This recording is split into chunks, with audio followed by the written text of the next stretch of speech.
What is up, everybody? Welcome to Truth and Transparency. I'm going to start this a little bit early because I want to talk to as many people as I can. But first, I'm going to play a video that I made back, I'm guessing about a year ago. So I'm going to start us off with a little video here that I made about a year ago. Want to say thanks for the moderators for being in chat. At some point, you are going to have an opinion of this video. Either thumbs it up or thumbs it down. I will never tell you how to think. You're going to do that on your own, baby. All right, so let's talk about it. Checkers, chess. Let's talk about the cast. Let's talk about the FBI federal grand jury. Let's talk about some shit. But first, here you go.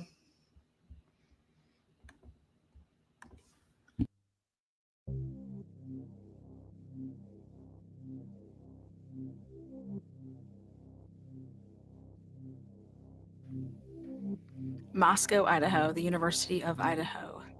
Student murders.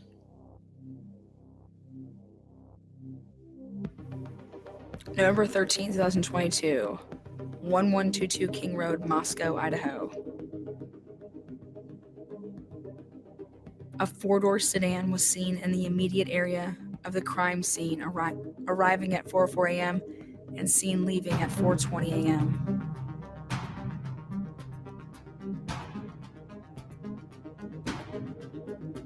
This camera footage was given to an FBI forensic examiner with 35 years experience, 12 of those with the FBI. This FBI agent has specific training to include identifying unique characteristics of vehicles, and he uses a database that gives visual clues of vehicles across states to identify differences between vehicles. The neighborhood of the King Road crime scene had numerous cameras, of which was turned over to this FBI agent. From that footage, he initially believed that the suspect vehicle 1 was a 2011 to 2013 Hyundai Elantra, a white Hyundai Elantra.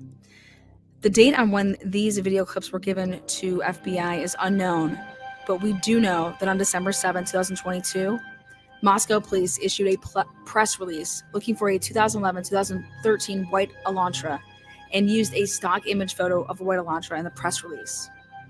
Logic would tell us that up and until December 7, 2022, there were never any issues or discrepancies surrounding the description of the vehicle seen in the immediate area of the crime scene around the time of the murders. The same FBI agent who examined the footage surrounding King Road used that same footage again to further review that footage.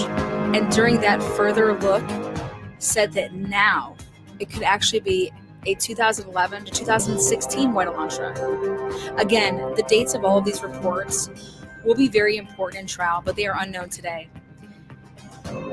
Because it is a fact that December 7, 2022 was the date that the public was told by police to help them locate a stock image of the white 2011-2013 Elantra that was seen in the immediate area of the crime scene.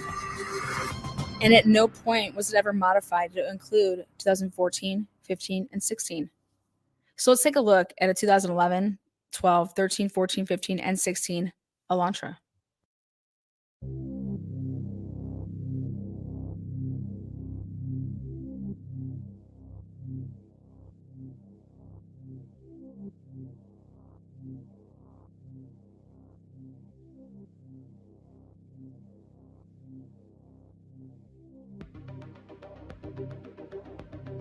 What is up, everybody? There's so many things different between 2011 and 2016. It's not even funny. So many things.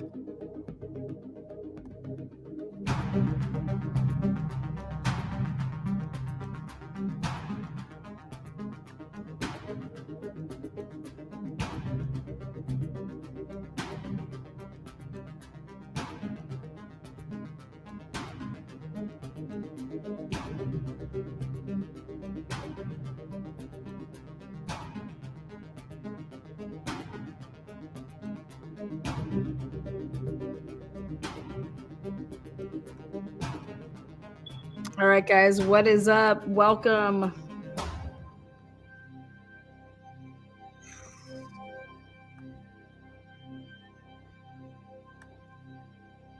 Right there. Look at that shitty grill. Look at the lights right there.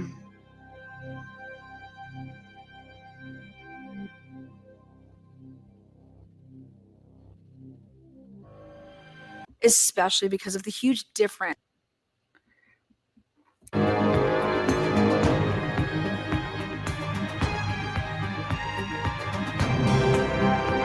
How does an FBI agent initially identify a 2011-2013 White Elantra as the sedan that arrived at 3:29 a.m. and passed by multiple times, to then say, well, yeah, it could be a 2011 to 2016 White Elantra?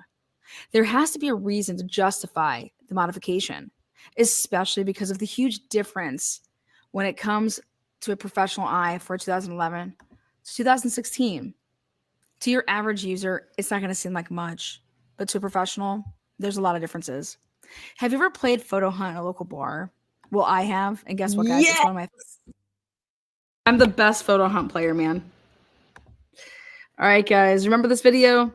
If you guys have been with me for a while, you would remember that video. Mass lives about breaking down some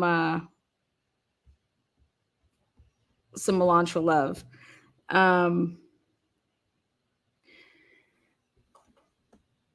Why do you think there would be a federal grand jury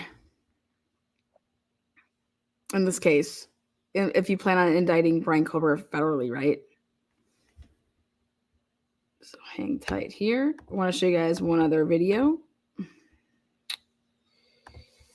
Okay, I wonder if you guys remember on the same night of the killing. Money, more problems. More money, more problems. Based on that experience, please get us involved at the inception of these things because we want to make sure people stay safe. Okay. And there's nothing that says this member, whoever he is, and I'm not asking who it is, couldn't go out and cause a different problem in a different bar. I would like to know that he was ejected from the Moose Lodge. Okay. So that if I deal with him later at Mingles or at John's Alley, I have a pattern of behavior I can make more quick decisions on what to do with that person. You understand that? Yes, I completely do.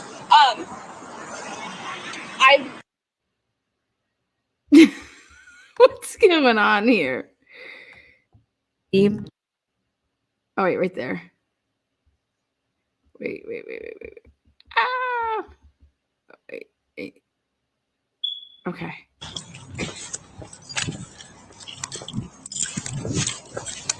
Do you guys know I tried to get this dash cam, right? I got the dash cam. From this vehicle right here. And I went back to it. This is the night of the murders. Well, going into the night. I mean, it's the night going into the day, whatever. The 12th going to the 13th. And you guys remember this one? This is from the Moose Lodge. There was a fight that broke out or somebody got kicked out. And I only wanted it to try to see like who the heck was got in this fight, right? Because I was just like, come on, no young kids are going to the Moose Lodge, right? No one's going to the Moose Lodge. Well, come to find out, the dude that they say like caused this, he would have the same name as a Idaho State police officer, and he lived at the White Ave apartments.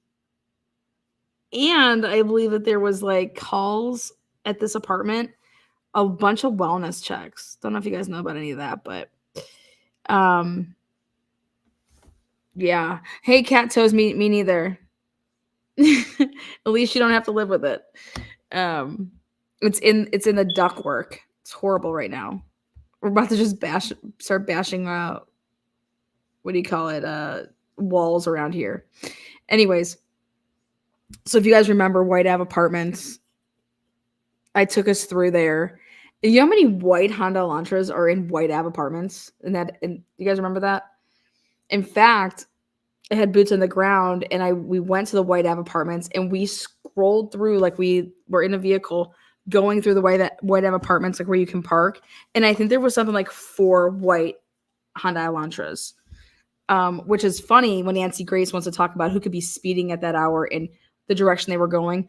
Well, right past that gas station is where the White Ave Apartments are up on the left. And there's like hella white Elantras up in that motherfucker. So she's nuts. But I think I did that video just for Nancy. So, want to share one other one. Remember the lives I did about the incinerator, about the drugs, about the prescription drugs, and how light Moscow Police Department was on their delivery for the incinerator? Remember that live? I think I did a couple of them, but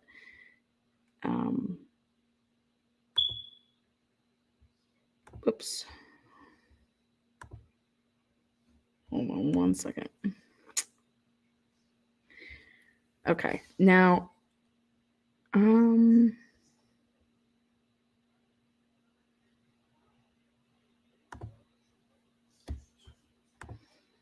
yeah, here we go.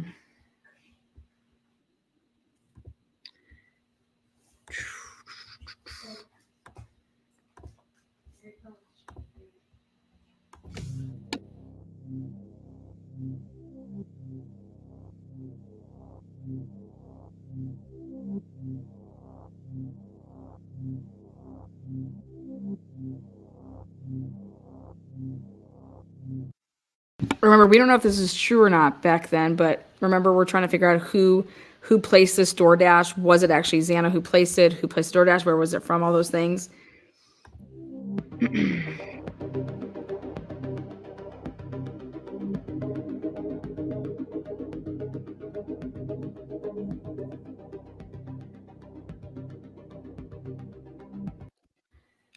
And remember, we like went through and we were trying to like eliminate things and or like look at things. And a lot of people were talking about, could the DoorDash driver be Brian? Was Brian the one that brought it forward? Things like that. Well, I've been going through a bunch of my old stuff to look back at the beginning a little bit again, as well as in the middle. And when I say the middle, I want to talk about the middle as being the search warrants. So I look at this case as like pre-Brian Kober arrest days, which is like 7 weeks. So 7 weeks is like period number 1. Period number 2 would be the arrest of Brian Kober, right? And then period 3 is once we found out that Ann Taylor was going to be a badass, right? And that this is a case that doesn't meet the eye, right? And so like that's kind of how I broke it up. So I went back to the number 2 spot, which is the search warrants, and the number 1 spot, which is pre-Brian Kober arrest days. And something that I think all of us, we're going to talk about it tonight. We always, looked at like, okay, do we think that Brian Kober was ever interviewed? Because once they would have identified Brian Kober and the fact that he had a white Honda Elantra, and that's what they were looking for, they said that they wanted to talk to the occupant of that vehicle. So do we think that Moscow Police Department and or an Idaho State representative and or a Washington State University police officer, Pullman, FBI, did anybody attempt to talk to Brian Kober? Now, do you guys remember when we were looking through the search warrants, right? And we see that they were looking at either like a FedEx or a UPS truck. Do you guys remember that? You guys remember the date on that? Remember there's a search warrant and it was for a video of a UPS or like FedEx.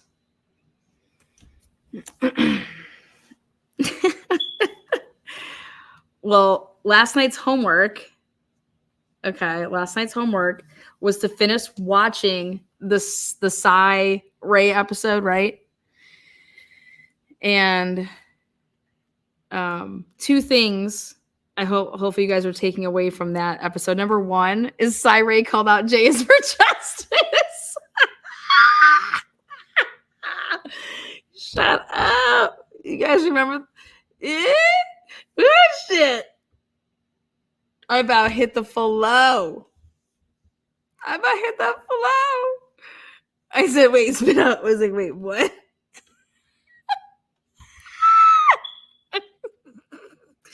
Oh, shit. Jay doesn't have good luck in Colorado, man. Last time she was in Colorado, she mailed herself some weed. Sent that bitch in the mail. That bitch got intercepted.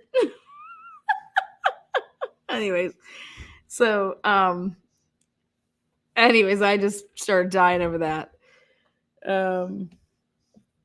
Next up was the other thing I wanted you guys to see and listen to, or hopefully catch, was this whole, hey, I have an alibi, or like, I wasn't there. Like, I can prove my alibi. Right?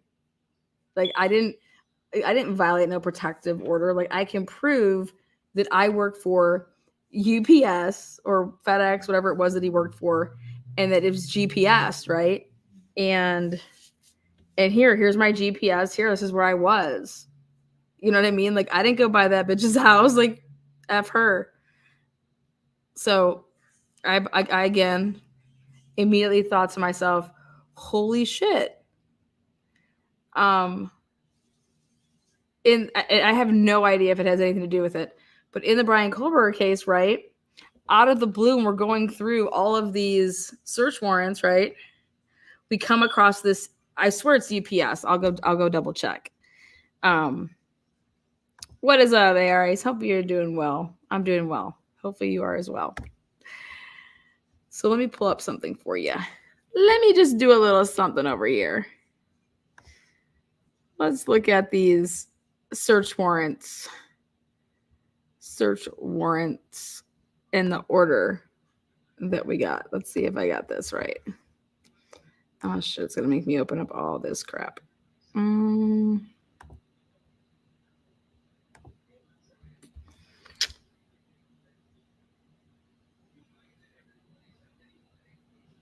I can just do it like this. Okay. Cases of interest. I'm going to drop this link after I show you guys this. I have to show us the Idaho cases of interest. UPS, I believe it is. Let me see. Okay, yeah, here it is. Yep, UPS. There it is. Let me share screen with all of our lovely people. We just got started, so don't worry. Don't worry, y'all. You guys are in good hands with Allstate.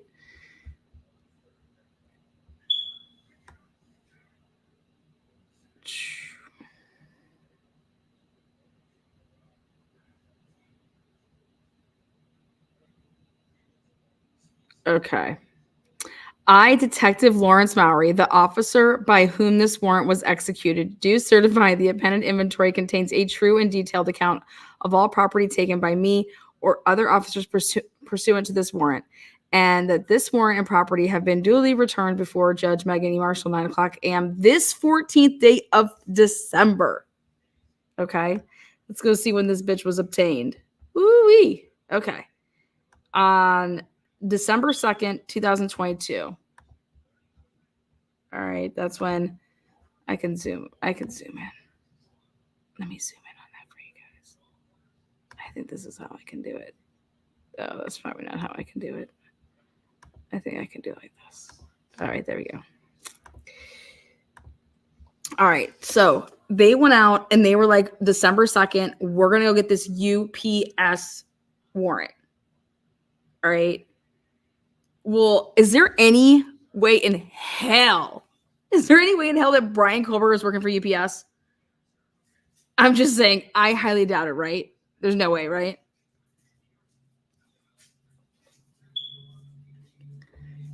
I mean, I don't even know. But it's at an interesting time that they were just like, we're going to go get this. And they got an amended search warrant. Okay, so they got one, and then they got an amended one because maybe they found something. Maybe they realized that they needed to change some lingo. But the warrant was served on 12/5. Okay, so this is after, think about this. This is after finding Brian Kohlberger's vehicle on the 30th, even though I think they knew before that, whatever. Or the 29th, rather. I received an email from UPS, which contained the requested information. Now, and then delivery truck video. What do they want? Come on, y'all. What do you think this is? I have no idea, right? But this was like something that really stuck out. I was like, wow, this is different. You know, I really wasn't expecting to see a delivery truck video. And then I watched Sai's fucking episode and I'm like, holy shit. Do we think there's at all a chance that Brian Kober was interviewed and said, I mean, I drive all over. I don't know. Maybe I was in that area delivering. I don't know. I work for, UPS. I'm just, you guys, no clue. No clue. I'm only asking. I have no idea what this is for. Okay. But what they were looking for, it could just be, I mean, I have no idea. I have no clue, right? Hey, what were you doing on this day? Well, I was working up until this time and then I got done working. Who knows, right? Who knows? But when I saw that episode I told you guys to go watch, when I heard the guy saying that he had an alibi, and his alibi was he could prove he was UPSing it or FedEx, with the GPS, I was like, oh, hell. I'm not saying, you guys, I'm not saying that Brian Kober was out doing anything like this. I still want to talk about this really peculiar search warrant. And it's at a very interesting time. It would be after they identified Brian Kober's vehicle, and they would have known who Brian Kober is, right? So no idea. The video of a package delivery, maybe? Yeah, where?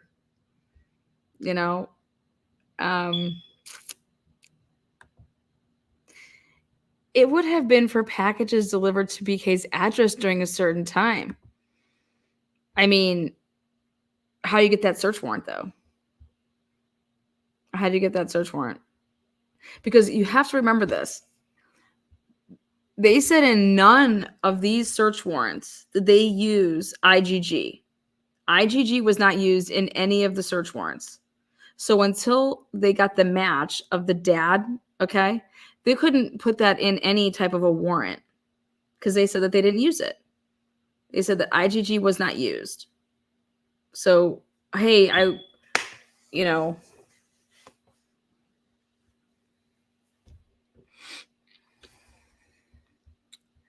don't know.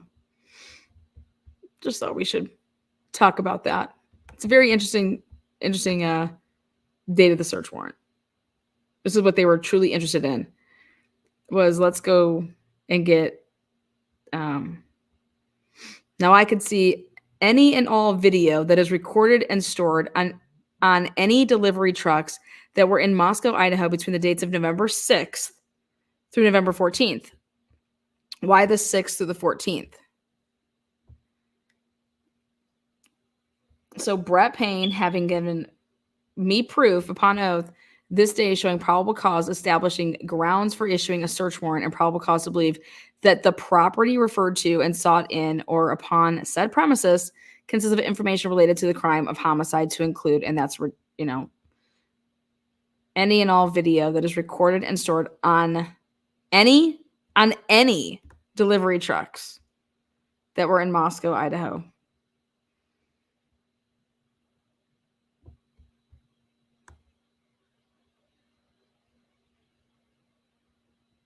That is so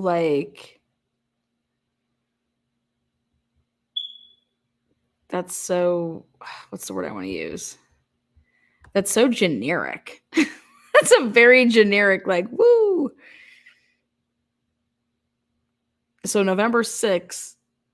So just the week before, right? 1 week before.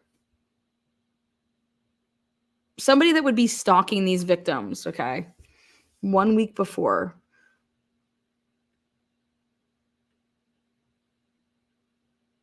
It's just interesting, right?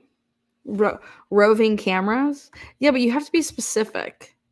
That's a very interestingly vague search warrant, I would think. And then the thing is that I didn't see anything for FedEx or what about Prime, Amazon Prime? Everybody's ordering Prime. Like that's how, I mean, we all order Prime, right? I don't know, it just got me thinking, and I just wanted to share that with you guys.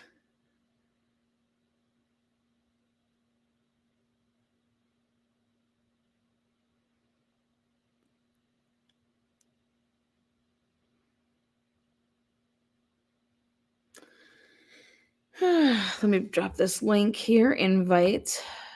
Copy. All right, so let's hear.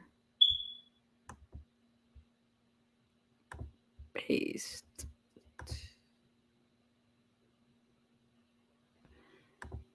There you go.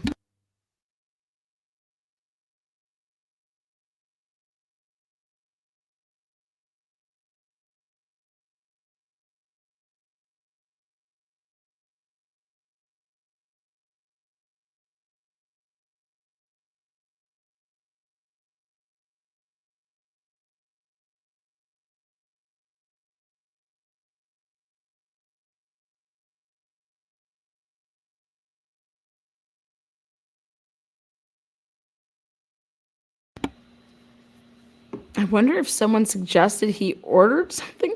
I just think it's interesting. You know? There's the link though. BK was annoying them. They tried to BF. What? What? Oh, there it is. What judge would grant such a broad search warrant? I'm telling you, I have no idea unless this shit's missing, unless this is redacted in some, obviously some capacity here. But I just remember seeing this and I'm just thinking to myself, like, this is what, okay, I get it. They're trying to catch a camera maybe that could have seen something, like somebody, like, we're going to catch him stalking, or we're going to catch somebody stalking. We're going to catch somebody walking around that area. Well, I can just tell you this. If they would have known that those body cameras existed, I would have never been able to get the body cams from the what do you call it? The noise complaints. So they didn't even know that those existed, because those would have been protected. But here they're enough where let's go and get UPS cameras, but we can't even find our own cameras. Get the fuck out of here.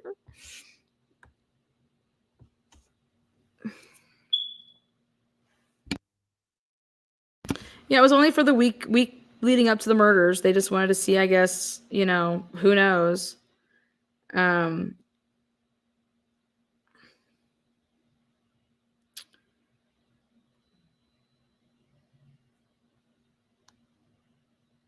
so I got to thinking that if, okay, maybe somebody that was a person of interest was like, have you ever been over that house, or we saw you by that house or whatever. And you're like, dude, I was delivering. I work for UPS, or I work, that's why I was over there. Like, what's wrong with you? Steve said they had to sign for a delivery. No, Steve didn't say that. Steve said that he had to sign so that the mail could be intercepted and opened by the feds. And again, I think that they're confused over there. So, but there was a federal grand jury. We got to go back to this. Next topic. They were interested in cameras, guys. They were interested in cameras. But I would just think that if they're trying to get these roaming cameras, you would do the same thing for FedEx. You would do the same thing for, unless somebody specifically said that they work for UPS. Yeah, like this was about Amazon Prime. There's multiple other avenues to get that roaming camera possibly, and it just seems like they didn't try for anything else but UPS.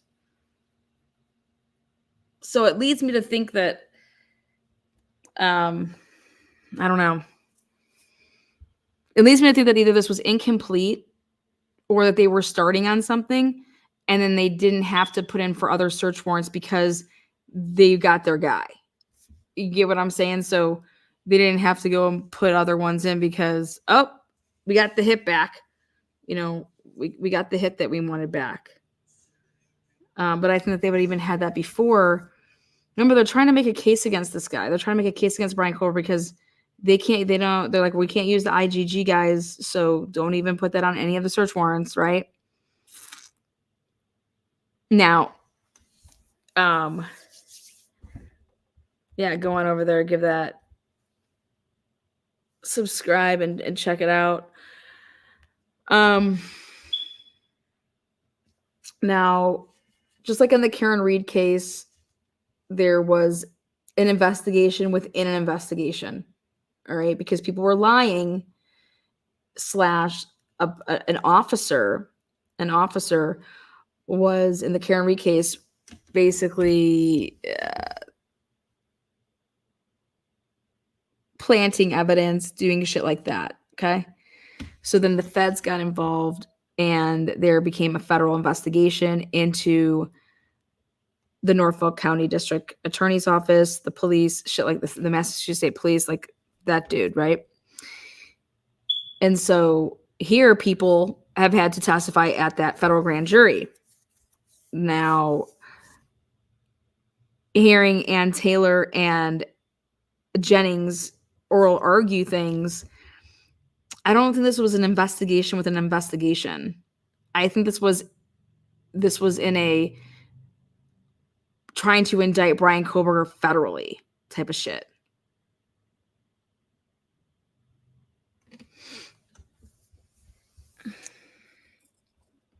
And why would they want to indict Brian Koberger federally? Well, because then we get to see fucking nothing. The feds keep it all under wrap, right?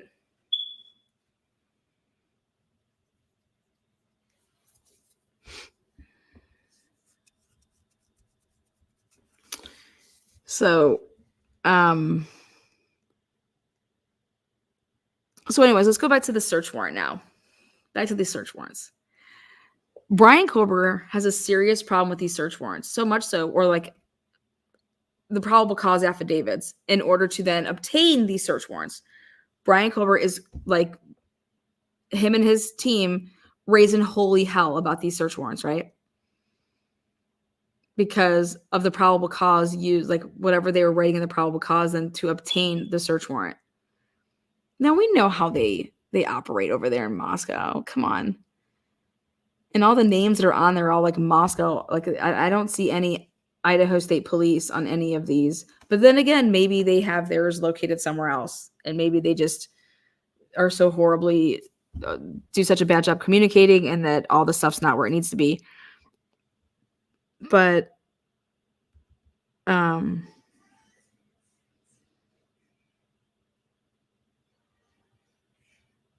what would cause Brian Koberger to and his team to be like, what the hell's wrong? What the hell's wrong with this?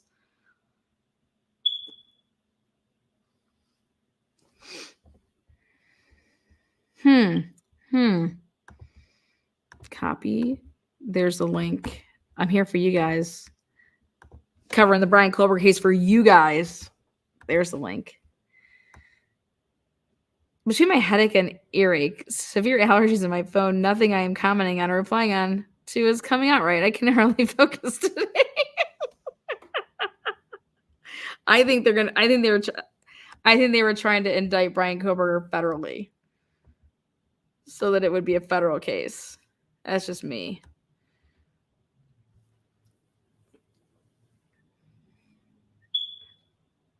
Why would they do that if the FBI won't even turn over their own work now?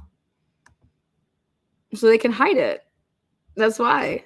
Like, if we take on the case, then we don't have to, there's a lot more than we can hide and finagle.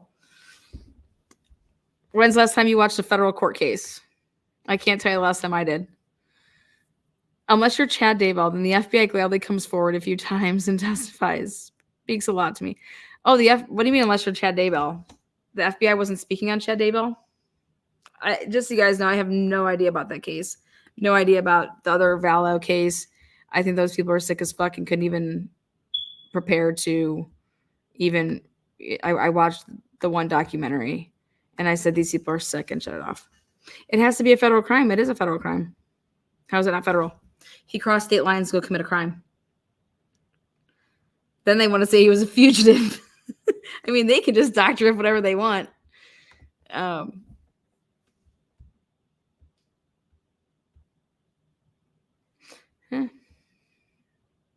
Why didn't the Dylan, Bethany, or the morning group who entered the house call the police immediately? That's going to come out in court. Who knows? But whatever the answer is, it's not going to be a good one. How about that? I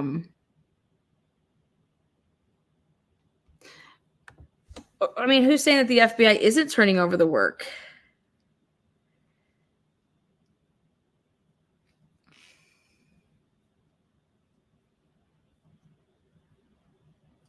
Listen, guys, they made a decision to go forward with the arrest of Brian Kober unprepared. Okay, they chose money over prosecuting correctly. They could not have the university take an ounce of like, this is totally going to hit. No one's going to come to the school. So they chose arresting somebody. And they tried to, personally, I think, I mean, what was the difference if they arrested him when he got back? You know, they arrested him in Pennsylvania. The feds were following him all over. The feds were totally in on this case. The feds were the ones that were doing it in Pennsylvania with the Pennsylvania State Police, but it was a federal agent that I believe got the trash, because I read the documents and Pennsylvania State Police said they were not in on the gathering of the trash, but that came from a Pennsylvania agent, and you can just put two and two together. What other agency would there be if it wasn't the Pennsylvania State Police that obtained that trash?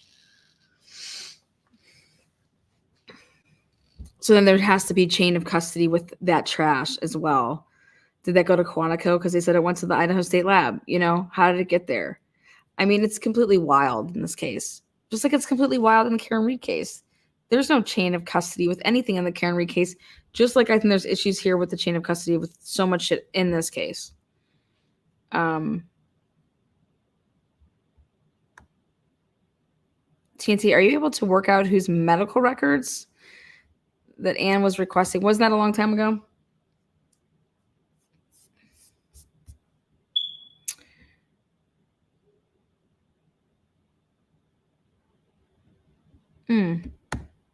Not a stupid question. Do people have?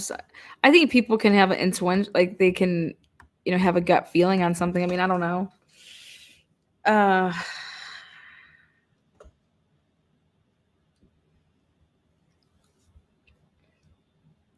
I'm more concerned to know if they violated Brian Kober's rights in terms of monitoring him.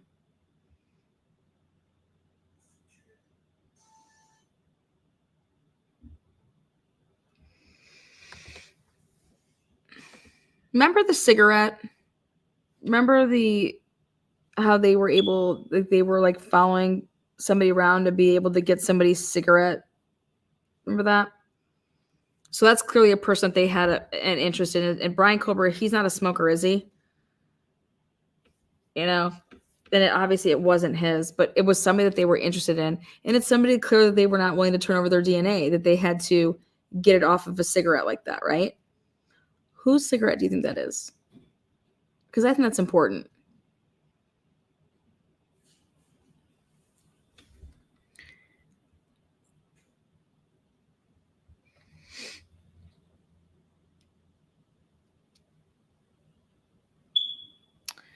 Well, I think everybody's wrong about Brian.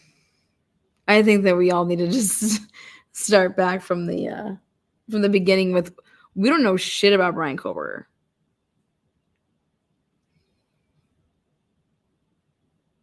Heather says, I think Brian Kober has been violated all the way around. That's a funny way to put it. Thank you there, Heather. You made me laugh. Jen, what is up, girl?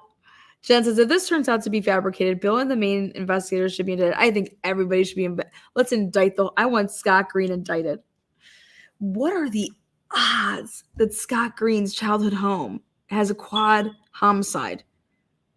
You guys think that's wild? Because I think that shit's wild. I don't believe in coincidences, but that's me. Yeah, Blue Hamilton, we don't know anything about Brian Kober. We don't know anything. We don't know a damn thing about that dude. It's wild to me. What else is wild is that the biggest perv ever lived in that house.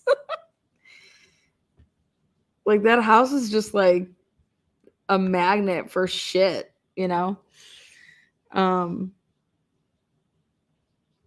Ashland Couch coming forward recently. I have no words for that. That's just such bullshit. Do not even fall for that shit. You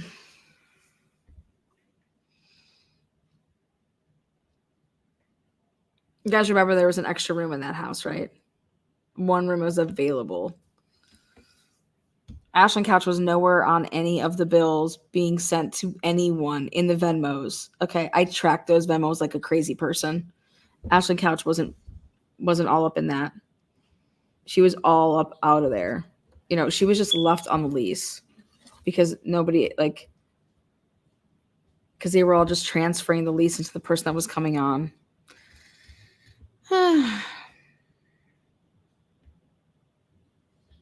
Now, so if there's no link to Brian Kober to these victims, then, and there's no stalking, then what's the motive? Brian Kober is just a serial killer then. He wanted to be a serial killer. And he just happened to get caught by the dumbest cops. Come on now. I mean, Moscow, Idaho.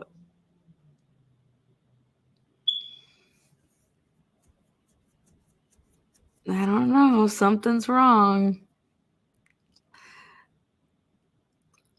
No motive, no stalking.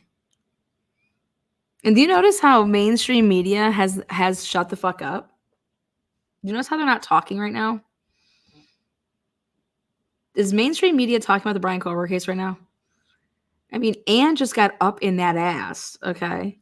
And nobody's talking about Brian Kober mainstream media-wise. I think that's very interesting. I think when Nancy sure is Fruity Pebbles. Shit.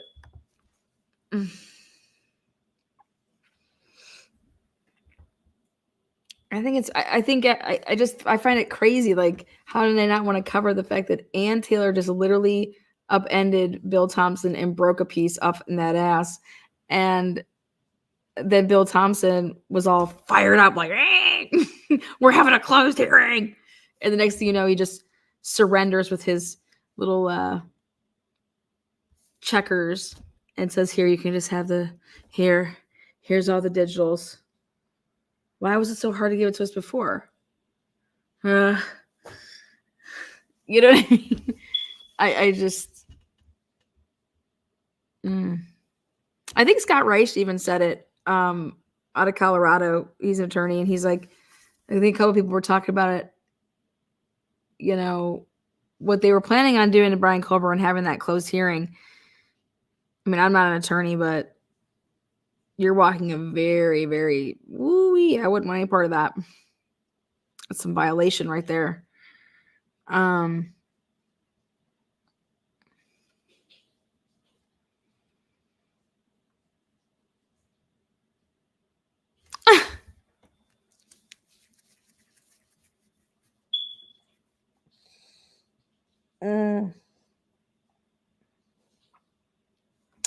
Do you know, I was doing some research.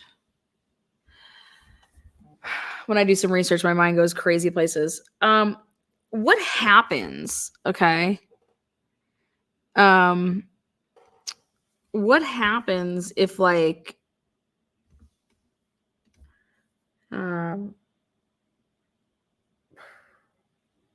obviously, like at a Frank's hearing, like in the Delphi case, they fabricated a probable cause by saying that, like, one of the witnesses says that the guy walking was muddy and bloody, and he wasn't. Like, everything they put in that Frank's, right? So, in terms of the Brian Kober case, all right, there's multiple probable causes that you write up to obtain a search warrant. Okay, so there's not just like, here's this one and it just encompasses it. This is how we got all these search warrants. So especially like leading up and until you arrested him, how were you writing up these search warrants to obtain the different things that you were obtaining so that you could build your case against Brian Kober so that you could arrest him, right?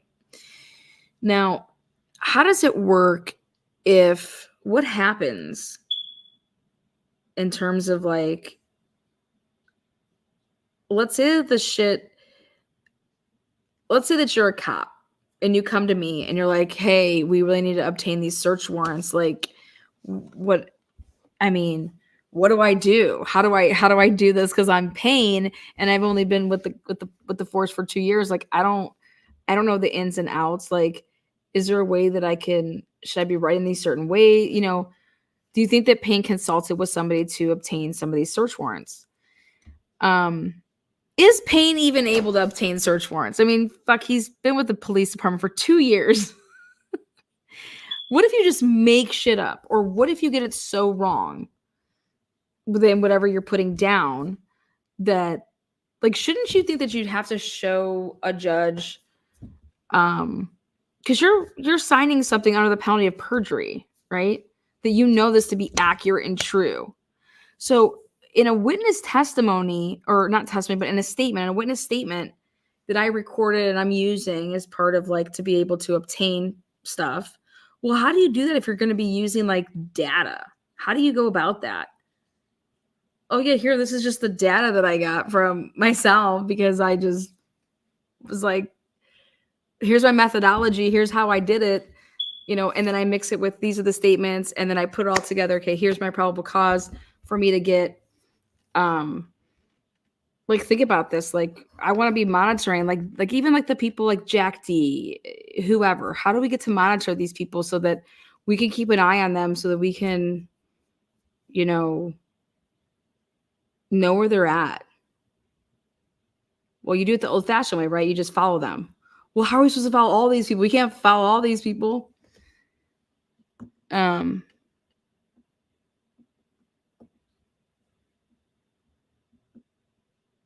So basically, if Brian Kober has no ties to any of these people, and how did they know that he pinged on that cell tower 12 times prior to the murders by 3 months out?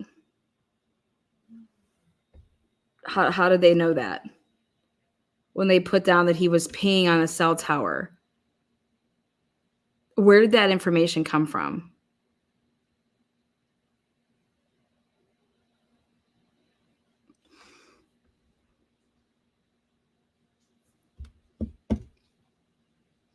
So for example, let's just play this out from the beginning. The murder happens, right? And we're like, holy, we're all detectives here together. We're all like at a table. And we're like, okay, we put our search warrant in. We're going to get all the phones that were in the area from 3 to 5. Okay. So we're doing like a geofencing type thing, right? And then we have all of these phone numbers, right? But none of them are Brian Kober's, right? So then our next step is, okay, we process the scene. Guys, we have all this DNA, like, holy shit. There's like shit everywhere, right? And we got to interview all these people that were there. We got to go around and do neighborhood canvassing. Okay, we got to get all this camera footage. Like, we got to preserve all the data and all the victims' phones. Then we just got to start asking for people's DNA, because guess what? They left a sheath. And the lab came back and they told us that, hey, we got a hit. There was DNA on that sheath. And so we process it, but there's no hit in CODIS, okay? So then we got to say to ourselves, all right, well, we need to start swabbing all these motherfuckers, right? Or do we start processing the scene and start putting all this DNA in to see if that DNA that's on the sheath would match any of these other DNA samples that we have, right? Because that's what I would think. I would think that if there was a sheath in there and it comes back with a hit, and I have all this other DNA in the house, so I need to like see if any of those swabs match what I have. So I'd be processing that stuff as well, right? Wouldn't that make the most sense? And then somebody comes along and they're like, hey, I mean, do you know how long this shit would take, right? Wouldn't this take a long time?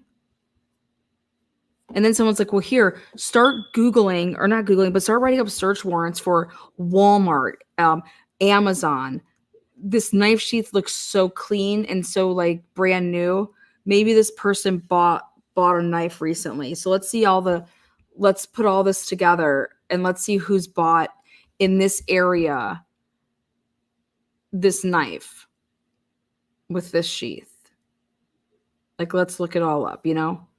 Somebody's in charge and they're saying, hey, you're going to go do this. Hey, you're going to go do this. This is what you're in charge of, right?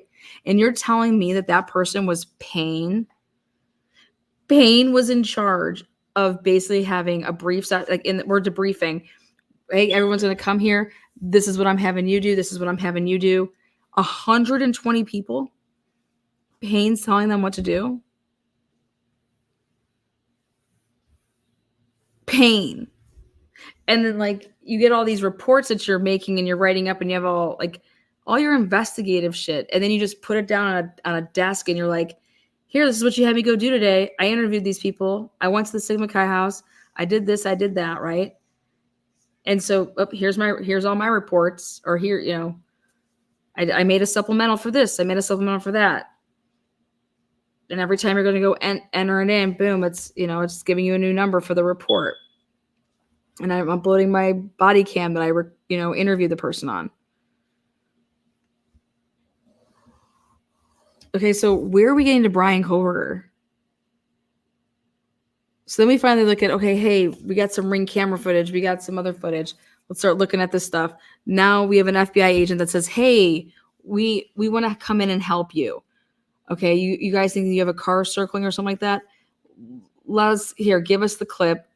We'll give it to one of our guys and he'll look at it and he'll tell you what he thinks that it is and see if that'll help. Okay. In the meantime, we're going to start working with some of these third parties and we're going to see if there's some DNA in, if any of these kids did 23andMe, you know?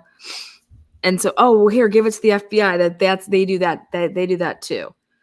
So we're going to send that, even though that's what Idaho State Police Lab, oh my God, they got grants out the ass because that's what they're supposed to do.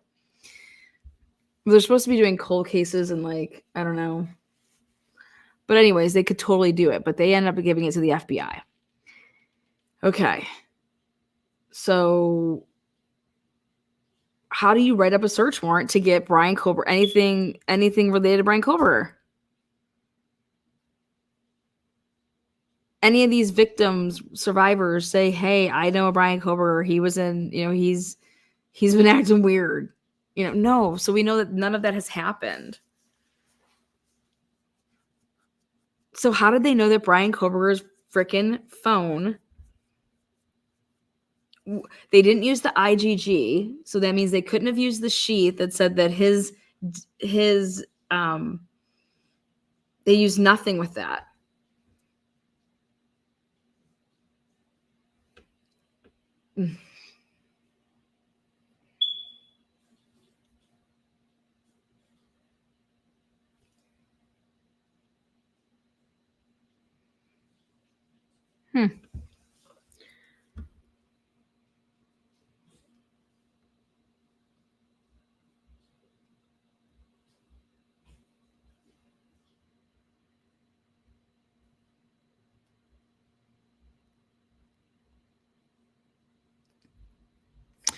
So when IgG came back and they said, hey, look at Brian Koberger.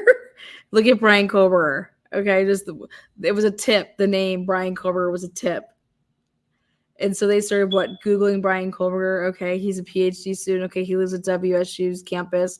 Okay, he came here from Pennsylvania. We pulled so how do you get his school records? That's like hard to get your school information. Okay, when we looked up So the first thing that you'd be able to do is say that when you got his name, he was in the system for getting a ticket, as well as being a PhD student. And that you looked up his ticket and realized, oh my God, he put his phone number on his ticket. Well, we listened to, did he give his, they haven't released the Duke body cam yet. I want to know if the Duke body cam, because that's where he says that he gave his phone number to the Duke guy over there on that date in August. And that's how they got his phone number. So then here they have his phone number. And so then hey, we got this guy's phone number. Because remember, you can't write anything to do that, oh, his DNA is supposedly the DNA that's on the sheath. You can't write that in any of the search warrants because they said that they didn't use that. Okay? So then you have his cell phone number. So here we have his cell phone number. Can we use this to write up a search warrant to say, here, we have a cell phone. This guy was pulled over. Like, what are you going to say with that?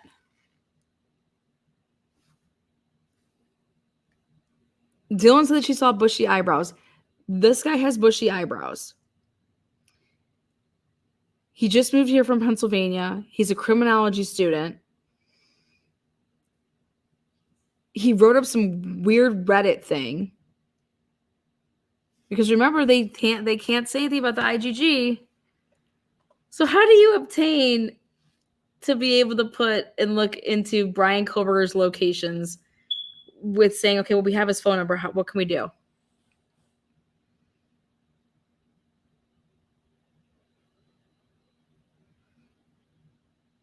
Now are you guys starting to see why maybe Brian Koberger is questioning these PCAs that they turned in to get stuff on him?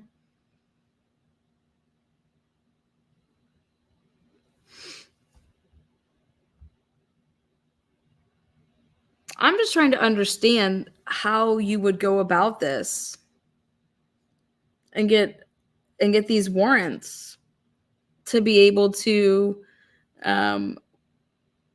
get his movement to then say to give it to Cast, his cell movements, and then to give it to FBI Cast, and for them to do all that shit, like the warrant that they did on December 23rd that Payne did.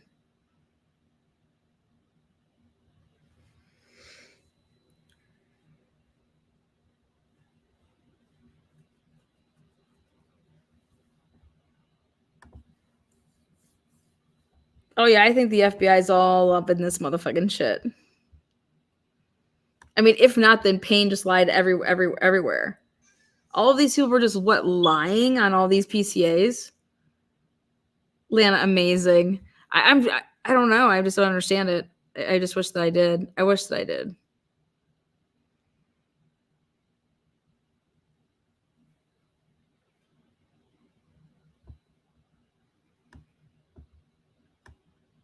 When you actually talk it out through your head, you start realizing, I think, like we've been saying from the beginning over here on this channel, how the fuck did you get to Brian Koberger?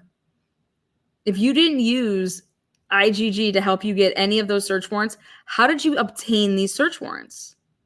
Especially everything to do with his data on his fucking phone, which they are considering these days as monitoring, trace, trap, all that shit. How did you do that? How did you get that? How did you get a search warrant for that? You guys understand they did not use, hey, his DNA came back as a hit when we did the genetic genealogy testing. So how the fuck could you possibly get that? And you know what it tells me? It tells me somebody lied. Somebody lied somewhere because there is no way that anybody is signing off on this shit. You can't just be like, this guy, he out of nowhere, he has no ties. Yep, he's following them on social media. Yep, like, that would make sense. Like the car, his car matches. His car matches the what? Because now you're going to say that the time of the crime is that time, right? We believe the time of the crime happened at this time, and this is when a white car was circling.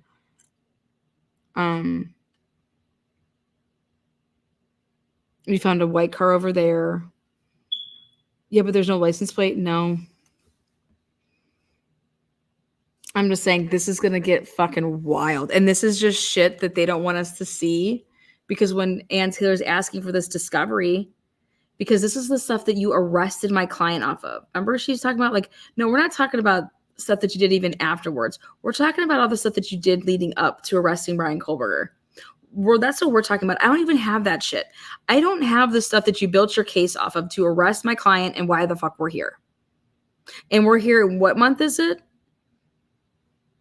And you guys want to go to trial when? And you're not giving us how, like, I don't even have the doc. I don't even have the video. I have parts of a video that you used to arrest Brian. Where is this shit? And so instead of having a public hearing so that the world can know exactly what's going on, especially Idaho, you know how much money y'all are spending on this shit? Woo! Mills. We're talking this is going to cost at the end of this all. Ooh. It's going to cost, I mean, I think it's already almost a $4 million. I don't even know that answer. I don't even want to know that answer. But this is wild. This is wild. But here, in order to not violate Brian Kohlberger's rights and not have a closed hearing and not have to deal with that, somehow whatever digitals they got and gave to Ann Taylor, it's bought them 2 weeks.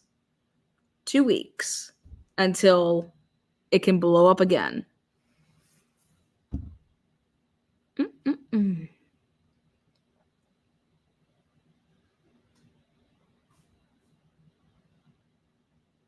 I have no idea how anybody could keep track of 120 people in a crazy frenzy investigation where people are just like going off and doing like who knows what. And I mean, so that I want to ask police officers, anybody that's run a high profile investigation, I know that you have to like keep stuff secret and do whatever, but I want to talk about, you don't have to tell me your secretive ways. I want to know how you are communicating and how you are handling the people that are doing and working with you in the investigation. How are you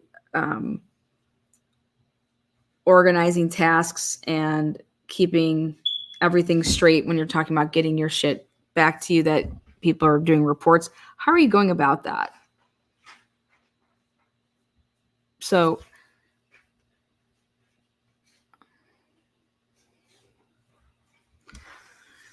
yeah, I seen way bushier eyebrows in Moscow. Yeah, bush.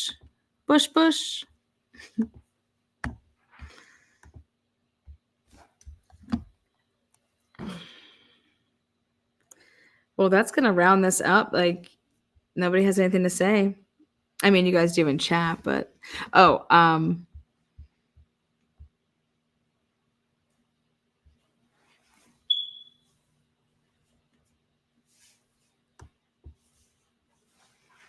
I have a feeling that some of these documents that have possibly been filed over the past, we can always look for tomorrow. If there's going to be like a big doc drop, it would probably be tomorrow.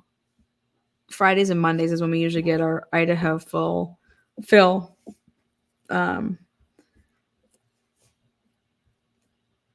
All Bill Thompson's doing is running, but he can't hide. This is going to come up to catch you up in a second, buddy. Okay. But we're back at it tomorrow. Join me tomorrow at 9 a.m. for the Karen Reed case. I just want to say thank you to all of you guys. Thank you to the mods. Much love to you guys, all the members, subscribers. Do me a favor. You're going to have an opinion. Make yourself known at some point with a thumbs up, thumbs down, share the video. But, oh, you're welcome. Lana, always awesome listening to your thoughts. Very mind testing for sure. Yeah, I just think that there's some issues there, and it's going to be sad because if Brian Culber is the guy, I think we got some problems. I don't want to see any killer ever walk. That's disgusting. But if Brian Culber also isn't the guy, you cannot do what I believe has happened to this man, which is a railroad and then people fabricating evidence to seal the coffin of somebody that's innocent. I think that's a problem. I think that's a fucking big problem. And again, I don't think that Cyree is on this case because it's just like, oh, I'm just bored. You know what I mean? I'm just bored today. No. All right, guys. Until next time. Mwah. Woo. Again, thank you so much. See you guys in the morning. It's going to be lit as a tit on this channel. And we got our cowbells ready for tomorrow morning. Peace out, Girl Scouts.